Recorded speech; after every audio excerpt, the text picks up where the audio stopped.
everyone! Welcome to our YouTube channel, Research Ready and Student Matters Hub by Doc Lynn.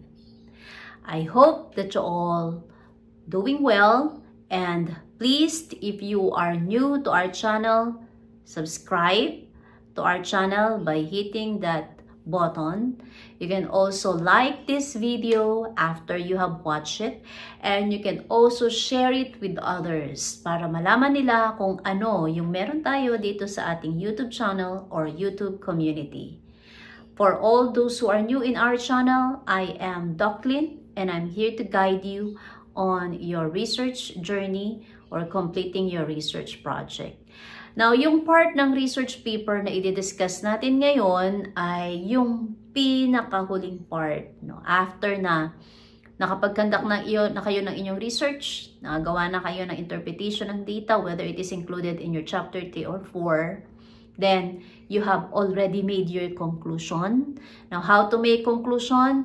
Ipopost ko yung link ng ating lesson video. Sabi nga natin last time, nung di-discuss natin ang conclusion, dapat hindi nito nire-restate no, yung numerical findings nung ating study. So, dapat summary na lang at yung mga importanteng elemento na kailangan makita sa ating research. Ngayon, ang i-discuss ko ay paano gumawa ng recommendations.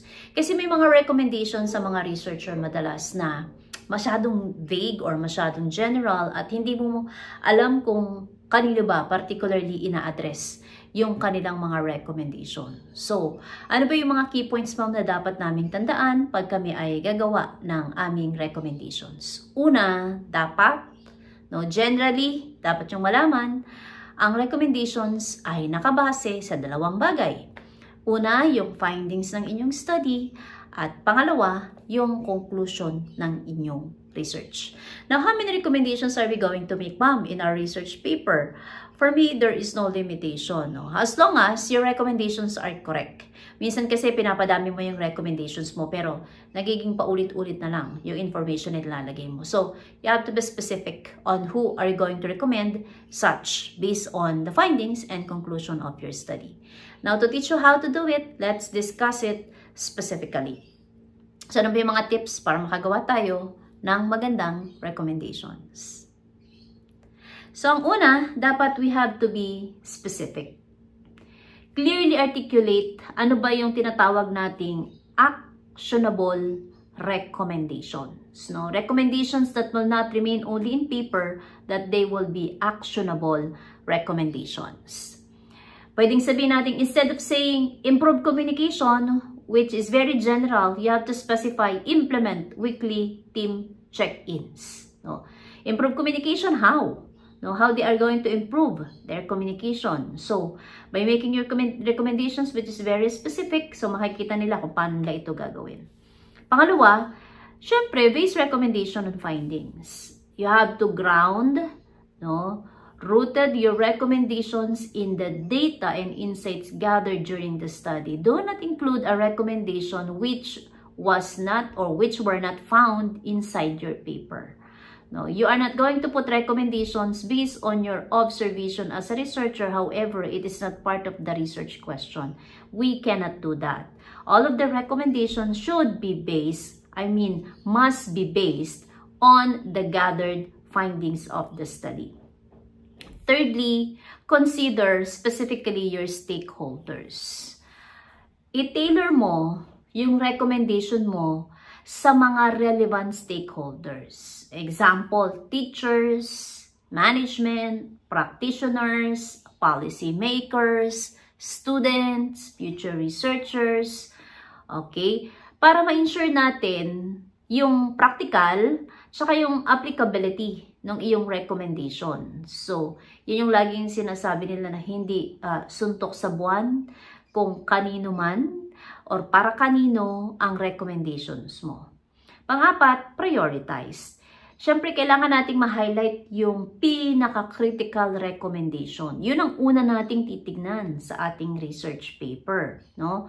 Hindi naman natin sinasabing ang recommendations natin ay base sa sequence ng ating research questions or dun sa conclusion ng ating study. Ang sinasabi, Ang recommendations dapat hina-highlight muna niyan yung pinaka-critical, pinaka-importante para magkaroon ng logical order of implementation if this is considered as an actionable recommendation.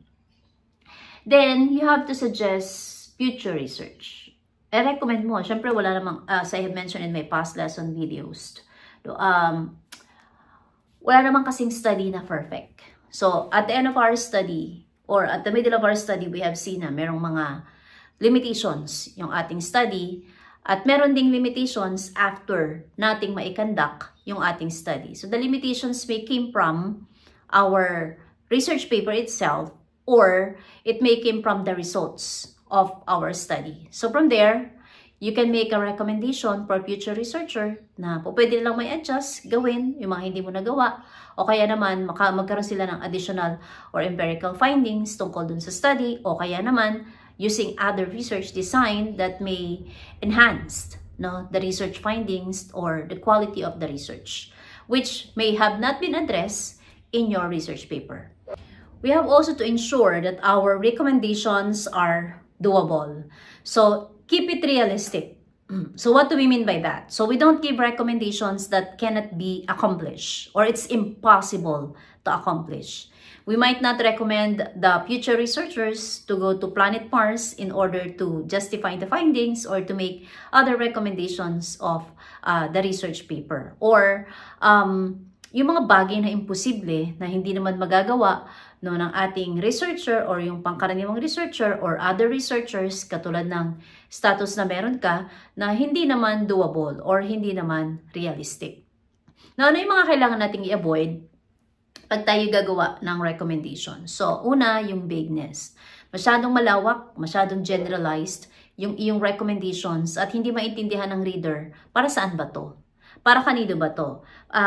Paano ba siya gagawin? So, napaka-vague or napaka-broad ng recommendations na ibinibigay mo sa iyong study which lead to non-actionable statements.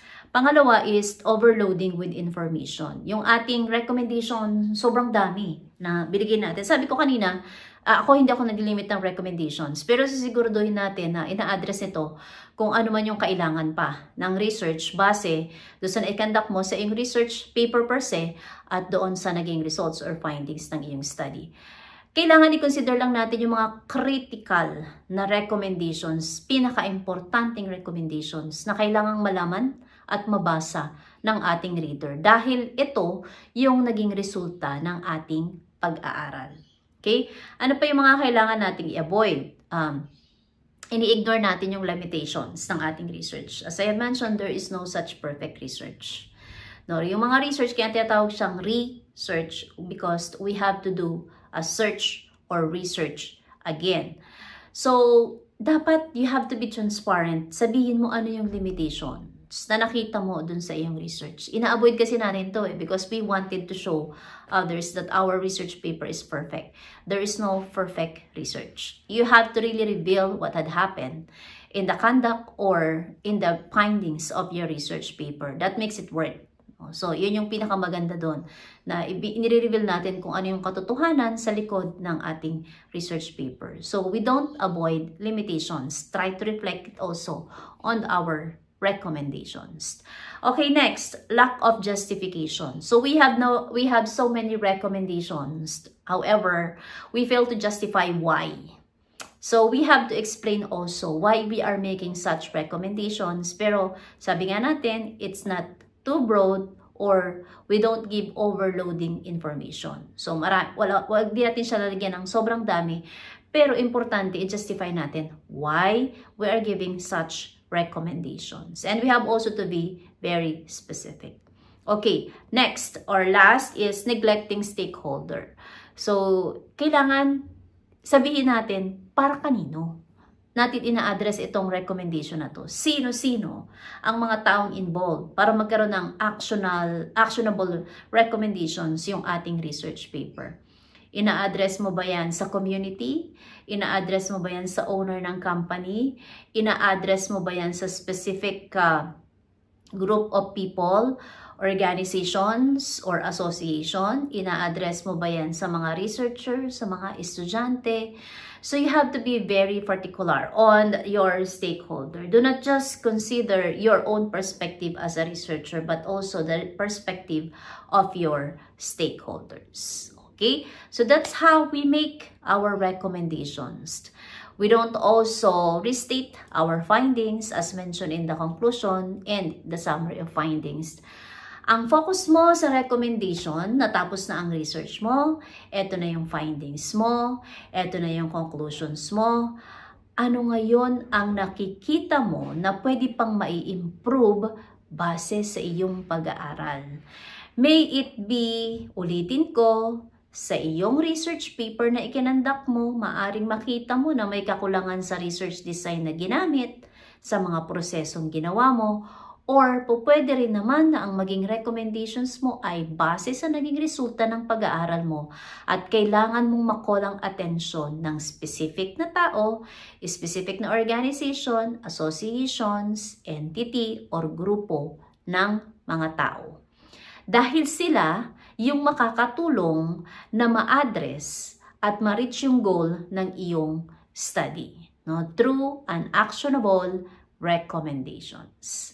So thank you for watching this video, and I hope that it will help you make your recommendations by be reminded of the specific tips that must be included in the recommendation of your paper.